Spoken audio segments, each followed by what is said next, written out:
One of the greatest debates in human history is not about wars, religions, or borders. It is about a much deeper question. How should wealth be produced, and how should it be shared in a society? This question may sound simple, but it determines salaries, rent prices, job opportunities, and even the cost of food in markets. Behind almost every economic decision in modern life stand two major ideas: capitalism and socialism. To understand these systems, we first need to understand why economies exist at all. Human beings have unlimited wants but limited resources. Everyone wants better housing, better food, and a more comfortable life. Yet time, labor, and raw materials are scarce. Because of this, societies must organize production. Economics is essentially the management of scarcity. For thousands of years, the economy was simple. People lived in villages, produced their own food, and traded surplus goods. Money barely existed. Wealth meant owning land or animals. In this world, neither capitalism nor socialism truly existed because large-scale production did not exist. Everything changed with the Industrial Revolution. In the 18th century, machines multiplied production many times over. A single textile machine could replace dozens of workers. For the first time in history, one person's productivity could supply the needs of many others. The challenge was no longer survival. It was organization. Capitalism emerged in this environment. Its central idea was that leaving production to individuals rather than governments would create the most efficient results. People naturally work harder when pursuing their own benefit. An entrepreneur builds a factory to earn profit. A worker takes a job to earn wages. A customer buys a product because they need it. Each person acts for themselves, yet together they create a vast network of production called the market. The market operates through supply and demand. When a product is desired, its price rises. Higher prices encourage more producers to enter the market. As production increases, prices fall again. Balance forms without central planning. This is capitalism's main claim. A complex economy can organize itself. This system created unprecedented growth. Life expectancy increased, famines declined, and goods became cheaper. Items once available only to elites became accessible to ordinary people. Electricity, transportation, and modern technology expanded rapidly in this environment. However, inequality also appeared. Factory owners accumulated wealth while workers labored long hours in harsh conditions. Urban slums formed, and child labor was common. Many people began to question whether markets alone could create a fair society. From this concern, socialism emerged. Socialism argued that if production tools are privately owned, power eventually concentrates in a few hands. Large capital tends to defeat small capital. Competition can turn into monopoly. In such a system, freedom may gradually disappear. Therefore, socialists proposed that major industries should belong to society, typically managed by the state.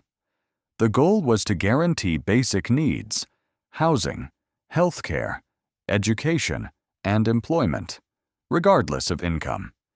In practice, governments planned production. They decided quantities, prices, and wages. Unemployment dropped dramatically, and basic living standards improved. At first, the system appeared stable and fair. But another problem emerged: the knowledge problem. No central authority could accurately calculate the needs of millions of people and thousands of products. Sometimes there was overproduction, sometimes shortages. Long queues appeared in stores. Without competition, quality improvements slowed. Capitalism receives information through prices. Expensive goods signal scarcity.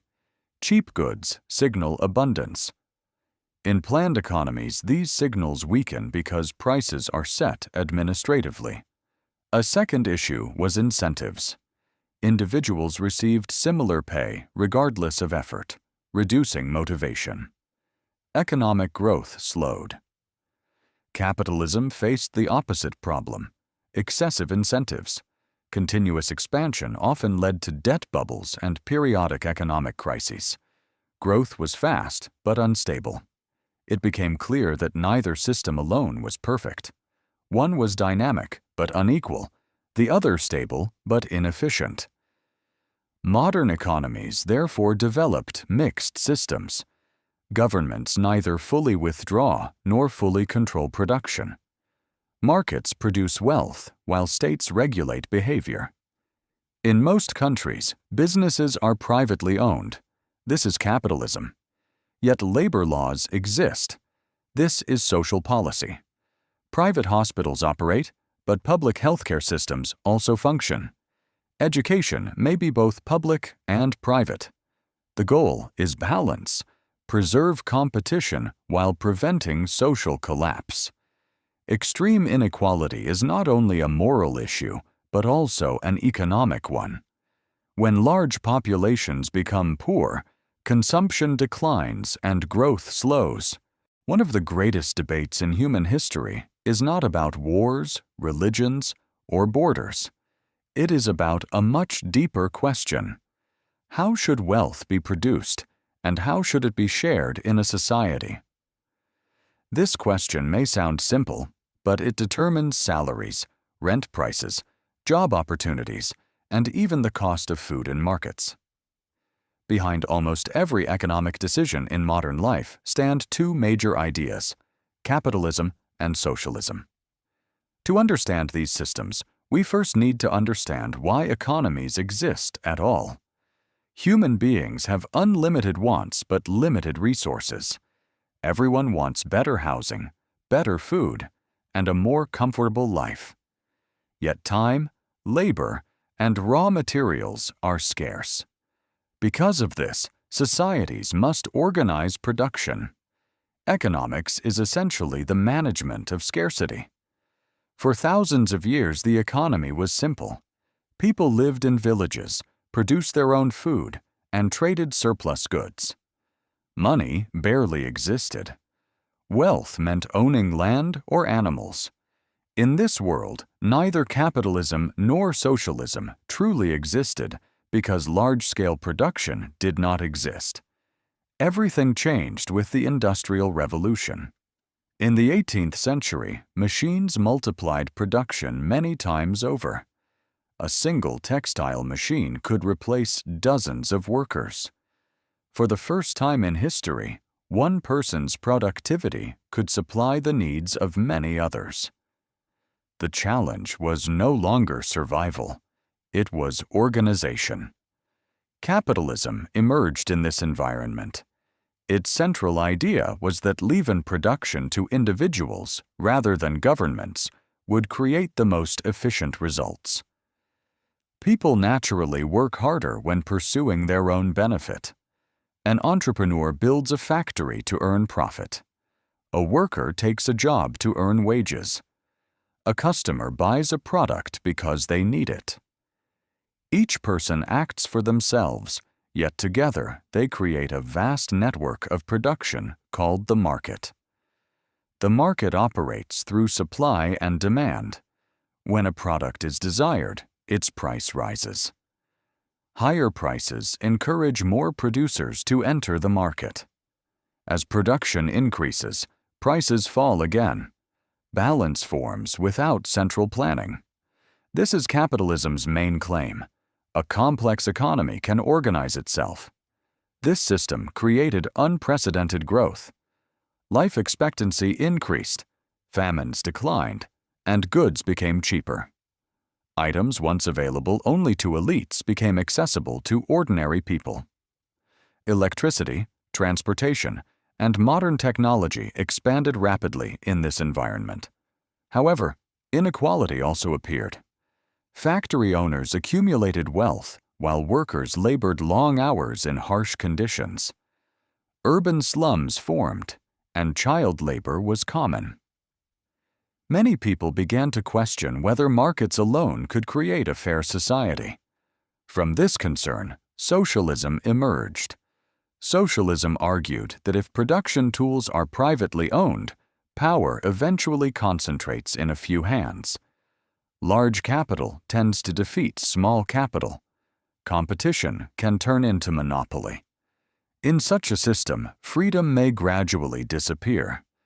Therefore, socialists proposed that major industries should belong to society, typically managed by the state. The goal was to guarantee basic needs: housing, health care, education, and employment, regardless of income. In practice, governments planned production. They decided quantities, prices, and wages. Unemployment dropped dramatically, and basic living standards improved. At first, the system appeared stable and fair. But another problem emerged: the knowledge problem. No central authority could accurately calculate the needs of millions of people and thousands of products. Sometimes there was overproduction, sometimes shortages. Long queues appeared in stores. Without competition, quality improvements slowed. Capitalism receives information through prices. Expensive goods signal scarcity. Cheap goods signal abundance. In planned economies, these signals weaken because prices are set administratively. A second issue was incentives. Individuals received similar pay regardless of effort, reducing motivation. Economic growth slowed. Capitalism faced the opposite problem: excessive incentives. Continuous expansion often led to debt bubbles and periodic economic crises. Growth was fast but unstable. It became clear that neither system alone was perfect. One was dynamic but unequal, the other stable but inefficient. Modern economies therefore developed mixed systems. Governments neither fully withdraw nor fully control production. Markets produce wealth while states regulate behavior. In most countries, businesses are privately owned. This is capitalism. Yet labor laws exist. This is social policy. Private hospitals operate, but public healthcare systems also function. Education may be both public and private. The goal is balance. Preserve competition while preventing social collapse. Extreme inequality is not only a moral issue, but also an economic one. When large populations become poor, consumption declines and growth slows.